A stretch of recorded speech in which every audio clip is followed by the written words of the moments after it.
Member FDIC.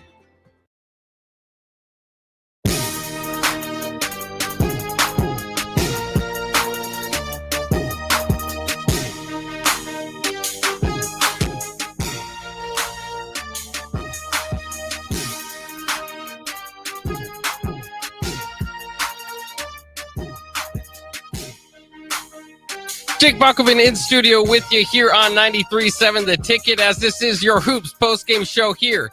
And brought to you by Action Plumbing, Heating, AC, and Electrical. Kind of a salute to the seniors as they go out winners, and as they go out the all-time winners as far as a single season goes for amount of wins at home at PBA for the Huskers. Nebraska holds on to an 11-point victory for a long time. They ended up getting the 11-point win, 67-56. I think that was the longest maybe 4 or 5 minutes to drown out a basketball game as I've seen. Nebraska failed to hit their field goals down the stretch and allowed Rutgers to kind of stick in there and give themselves hope, opportunity, and continue to elongate that game. But either way, it doesn't matter to Nebraska. They win from wire to wire. I mean, this was a game Nebraska was able to control from the opening tip, really got stuff going off the glass, off the offensive rebounds. I think it was 5 of their first 7 buckets were off the glass, including one from Keisei Tamanaga, who was a star tonight, and a few from Josiah Alec, who was also a star tonight for the Huskers. Both those guys, of course, again, being their senior day. Kind of a big picture type of show as well we have here for you, because Nebraska now moves into, they were tied going into this game with Wisconsin for 4th place in the Big Ten standings. Now they move up to no longer tied. They're the only 4 spot left. Most teams have 2 games this week. Nebraska just has 1 left next week against Michigan. So maybe even an opportunity to catch Northwestern here. But it looks like if Nebraska gets a victory against Michigan, then they will be, they'll be a top 4 seed, get a double bye in the tournament, in the Big Ten tournament. And so, I know the Michigan game is still a regular season game, still probably could be dropped if Nebraska makes the NCAA tournament. But it basically feels kind of like the start of postseason time, because, a win against Michigan will really do Nebraska favors as far as keeping them out of kind of the play-in games.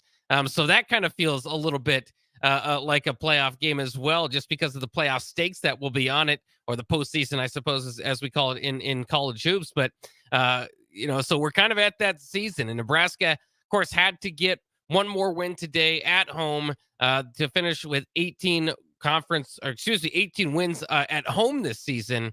And I still wonder, as Nebraska has struggled away, they're going to play a lot of these games at neutral courts. I heard some chatter this week about Nebraska not necessarily being bad at neutral courts this week. This year, it was mostly on the road. And when I say bad, I mean losing games. They weren't always blowouts or anything like that. They put up a good fight in a lot of these road games. But it still has to be a little bit of concern, I think, if you're a Husker fan, that you have 21 total wins, 18 of those at home, as you now head to the most important part of the season, and you don't play it at the home court. But man, talk about just a statistic that everybody in basketball will bring up. I talked to Eric Strickland early in the year and asked him kind of what's Nebraska got to do to have a successful season this year, and he'll tell you protect home court, and he said that, and again, that's a great thing to say, and you think, well, maybe you can only drop a few at home, and Nebraska didn't even do that. I mean, and especially in Big Ten play, to win all your games at home, it shows you a little bit more about where this program is heading and where they are taking strides, and just what a gigantic year this is. And I know last year was big too, and it's going to be one of those things as we look back at the Hoiberg era, and as we look back at Nebraska basketball, hopefully 5 years from now, and Nebraska's had all these, a few NCAA tournaments at least, and, success and all that. And we look back, and I think you'll be able to kind of look over last year and that 500 record. And that was certainly a big step and a big part of where this program is headed. But this year is just that whole next level. And the exciting part is a lot of this nucleus coming back from beyond after this year. So, but kind of the interesting and the big thing tonight was to kind of focus on those seniors. And the good thing was they had days that make it not hard just to say, well, yeah, and they played well. I mean, these guys had some big games today. Josiah Alec's been playing some of his best ball in a Huskers uniform here the last 5 or 6 games. He finished with 10 points, 12 rebounds, 6 of those being offensive. Even hit a big three. He had back-to-back threes with Reek Mass to kind of get a bigger lead for Nebraska at the beginning of the second half. Once again, this is a game that Nebraska pretty much led the whole way, had a pretty comfortable lead the whole way once they got it going, 37-25 at half. So Alec had a big part in this game. It was cool. The cameras were showing his family. So it's just kind of cool to see and feel senior night. It's always special to be inside Pinnacle Bank Arena, of course, or Bob Devaney previously for senior night. It's just it's awesome. I mean, it's hard to replicate that type of feeling. And Keisei Tamanaga's also his parents in the building to watch him go for 18 tonight. We know he's been able to do it. He's kind of overcome the idea that he's just a 3-point shooter, but he wanted it. I mean, he came out shooting 2 threes in the first possession, but didn't really get his range going tonight. The one he did hit ended up being a 4-point play and part of a 7-0 Keisei Tamanaga run that really extended the lead to the point that it never really got back to being close. So Nebraska was up, I think 54-48. Rutgers had cut it to 6. And then Keisei had his 7-0 run and really just sparked the Huskers to the victory. Again, they didn't close this thing out like the way you'd want to, because they just could not find a bucket at the end. It was like 5-minute scoring drought as far as field goals go. Knocked down the free throws pretty well altogether, 14 of 20 from the line. Josiah Alec, as I praise him, there is an understanding that he's not their best free throw shooter. So if he takes a few of them, and he did get the line 4 times and just hit one of them, hopefully can knock down a few more of those. But just a good game altogether for Nebraska. The one thing I think that kind of kept Rutgers in this game were turnovers. Jamarcus Lawrence had one at half court that just led quickly to a Rutgers bucket. Not all their turnovers did, and that kind of was something Rutgers had to is going to have to fix a little bit now. But Lawrence didn't have his best game. I can say that. I'm not too distracted or bothered by that because he has been playing so well as of recently. Did hit a 3 at one point in time, but did kind of have that 4 turnover game. That's fine. Nebraska's bench altogether gave you 9 points to Rutgers, who had a big bench day, but they needed it because their starters didn't give them much. So Rutgers had 30 points off the bench.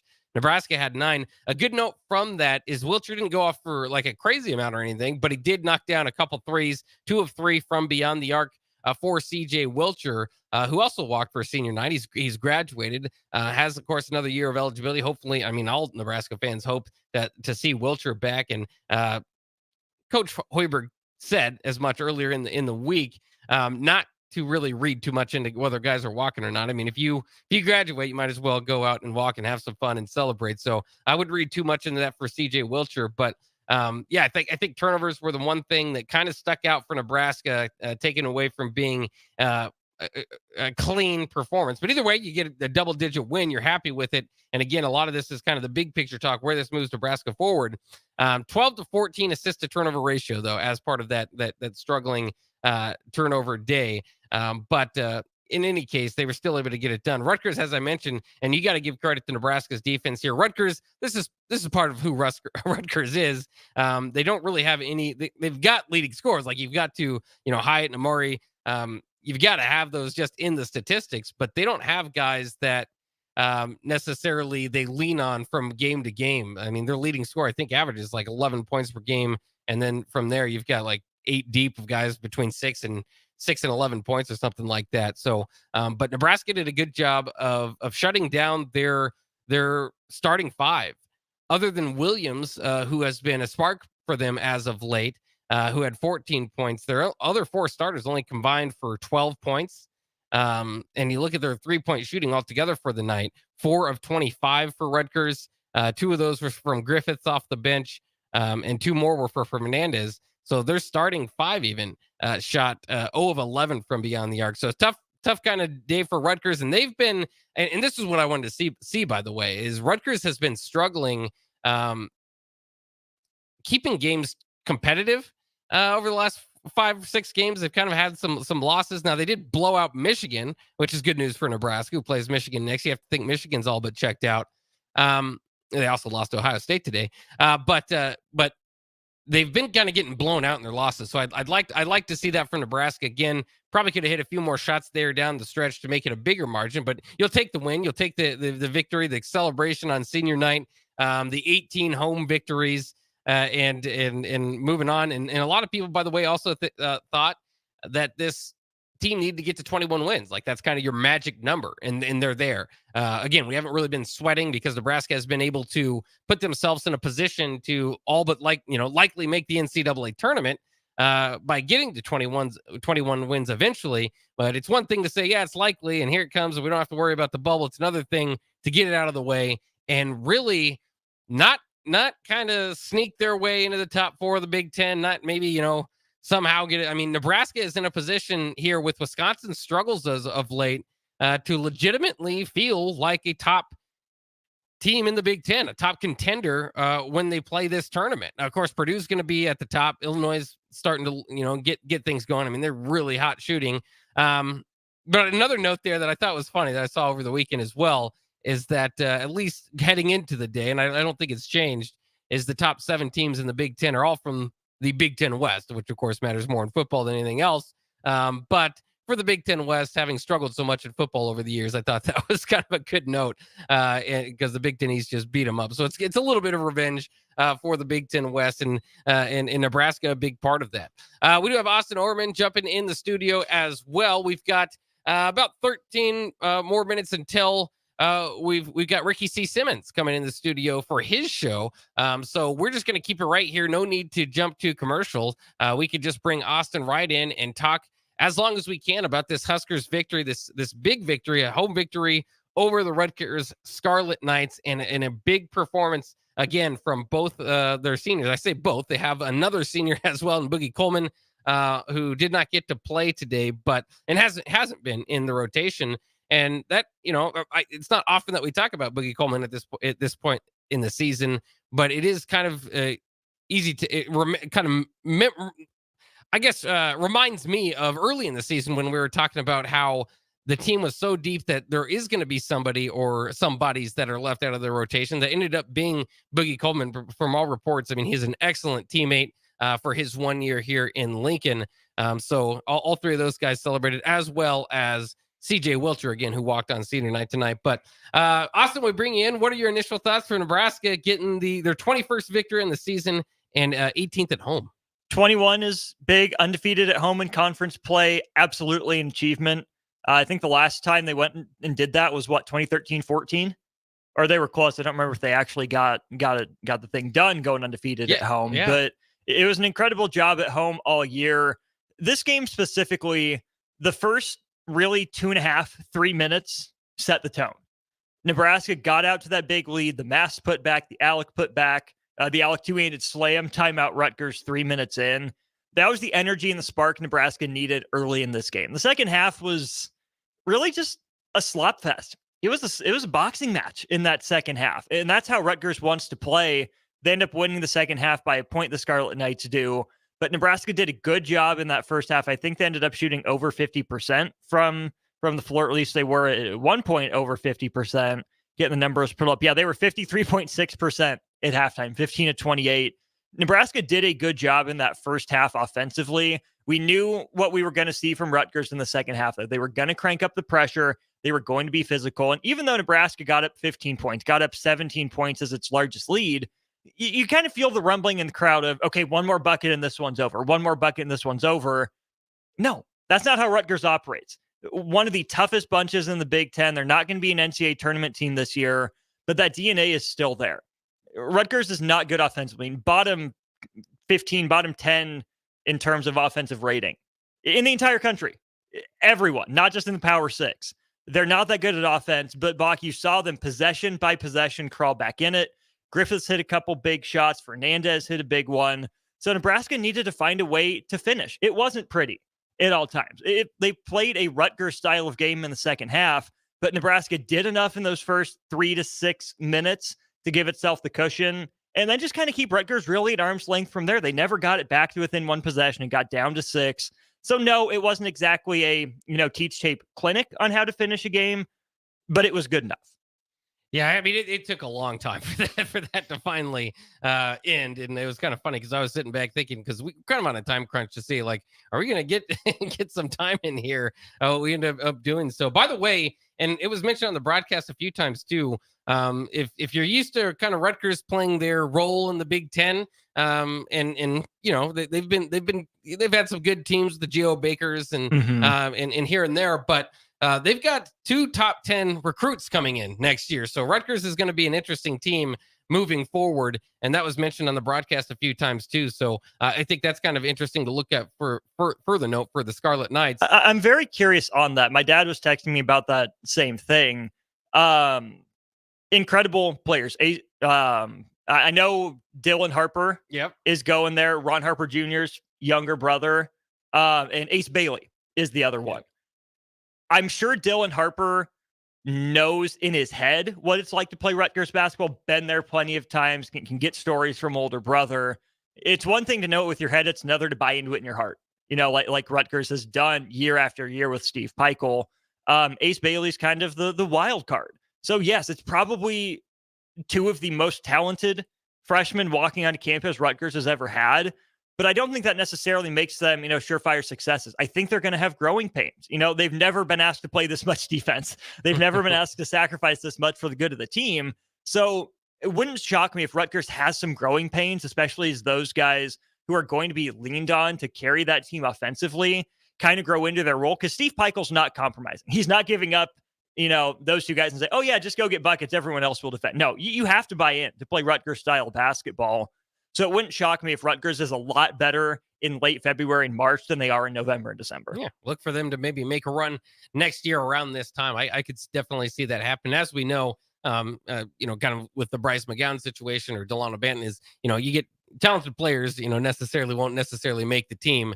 So we'll kind of have to see how that develops. For Nebraska, I was saying this earlier. I know Michigan's at the bottom of the league, lost again to Ohio State today. But it feels kind of like postseason starts, right? I mean, because if you lose to Michigan, you're likely not in the top, not in the top 4 of the Big Ten. If you beat them, you likely are. I mean, that's kind of the situation you're in right now. Is all you have to do is beat Michigan on the road. And so to me, you're kind of your stakes are laid out in front of you. And so it's kind of weird to say postseason with a team that's not anywhere close to making the postseason outside the conference, but it does feel like the importance of these games already steps up once you play Michigan next week on Sunday. It does. And I think that's a tricky game because there should be plenty for Nebraska to play for, but that hasn't stopped the team from coming out flat on the road before. This team has to know what's in front of it. They win, they do their job. Doesn't matter what anyone else does. They're in the driver's seat right now.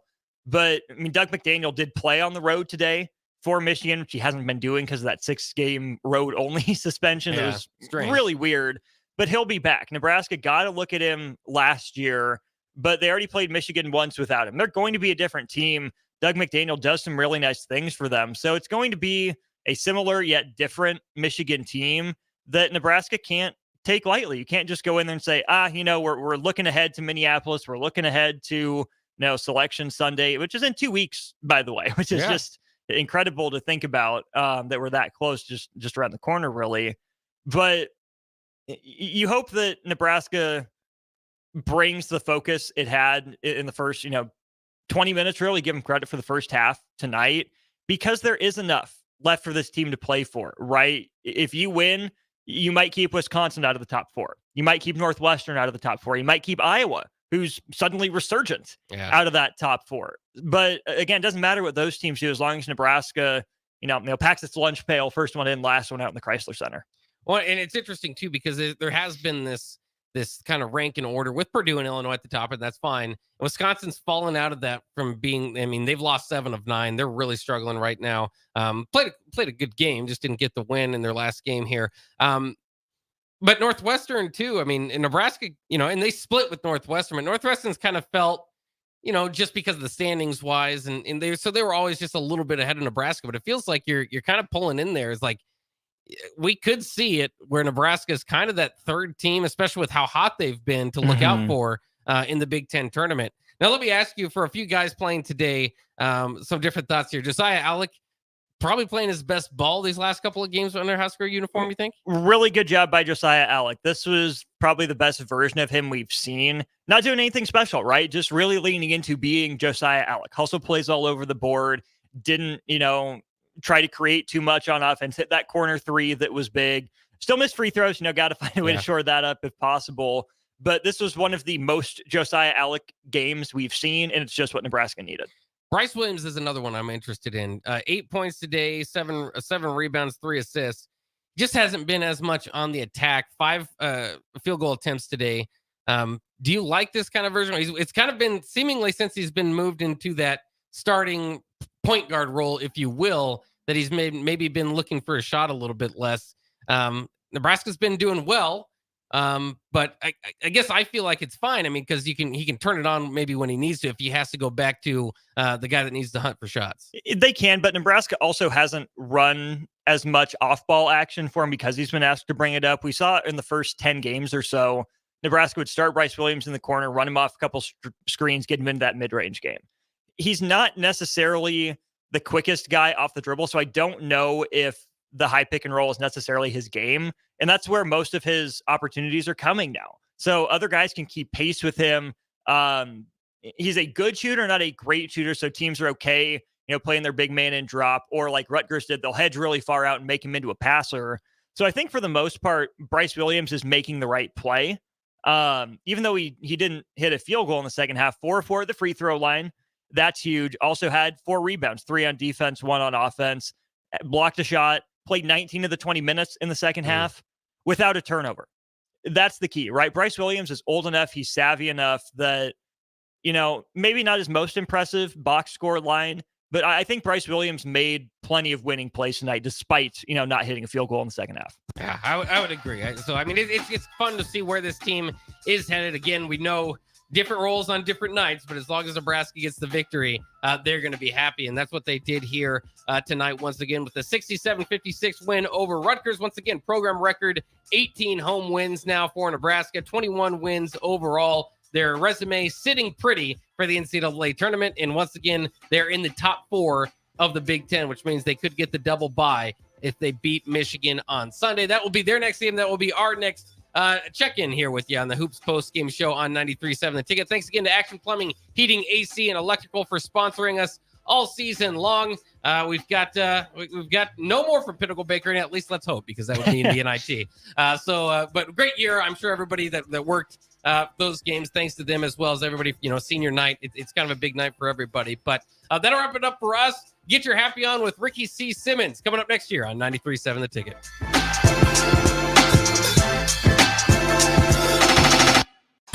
Introducing The Outlet by Sartor Heyman. The Outlet brings